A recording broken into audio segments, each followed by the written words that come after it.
Good morning, beautiful people around the world, and welcome to Obinwannem World News Update. My name is Oboh Promise, the news presenter. On our World News Update this morning, France ends ugly campaign and draws breath before historic votes. France's rushed and sometimes violent election campaign is over, brought to an end with stark appeals from political leaders ahead of Sunday's pivotal vote. Centrist Prime Minister Gabriel Attal said on Friday night that a far-right government would unleash hatred and violence. But the leader of the National Rally, Jordan Bardella, accused his rivals of immoral anti-democratic behavior, and he urged voters to mobilize and give him an outright majority. 1 in 3 French voters backed National Rally last Sunday in the first round of parliamentary elections.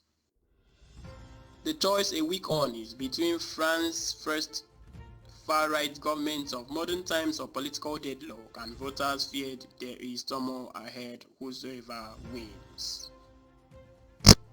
The climate is so fraught that 30,000 extra police have been deployed. Interior Minister Gerald Darmanin said 51 candidates or their deputies or party activists had been physically attacked by people of varying backgrounds, including some who were spontaneously angry.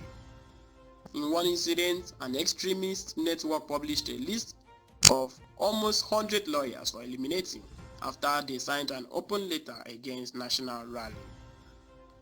President Emmanuel Macron's decision to call it less than a month ago came as a shock, but the consequences are unknown. Biden insists he's staying in White House race. A defiant Joe Biden told supporters Friday he will stay in the White House race and beat Donald Trump as he redired for a crucial TV interview to persuade doubters of his physical and mental fitness for a second term. With his re-election bid in peril and an apparent rebellion from some nervous Democratic donors, the one-to-one with the ABC network has been hyped as the most consequential of the 81-year-old's long career.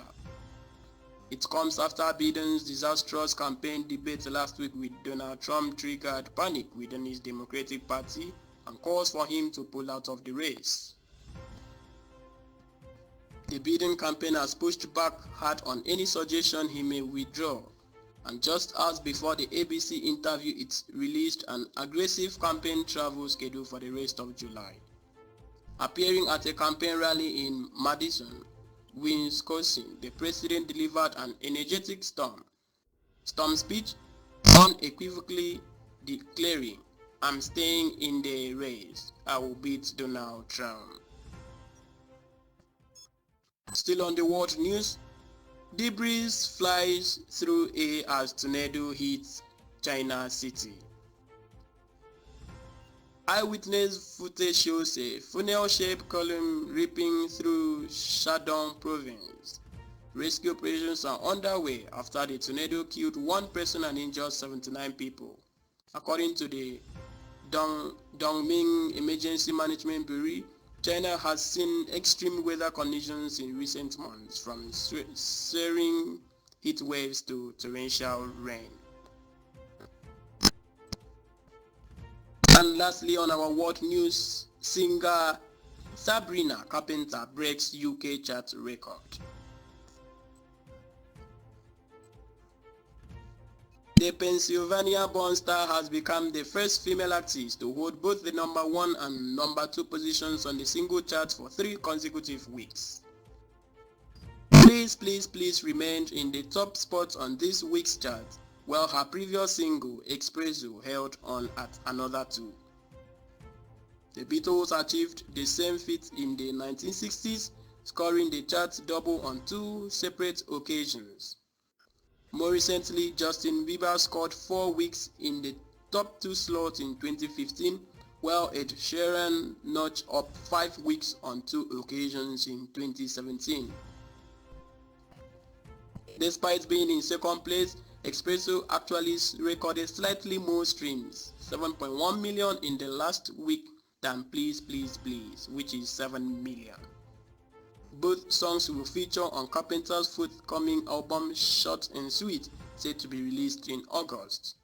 The only other female artists to have held the number 1 and 2 spots simultaneously are Madonna in 1985 and Ariana Grande 2019, but Carpenter is the first to do so for 3 consecutive weeks.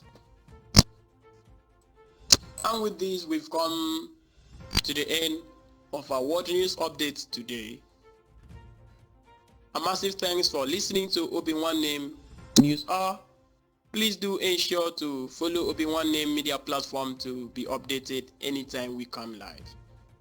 Please do have a lovely day. My name is still Oboh Promise, Obinwannem News presenter from Akwa-Ibom State. Bye-bye.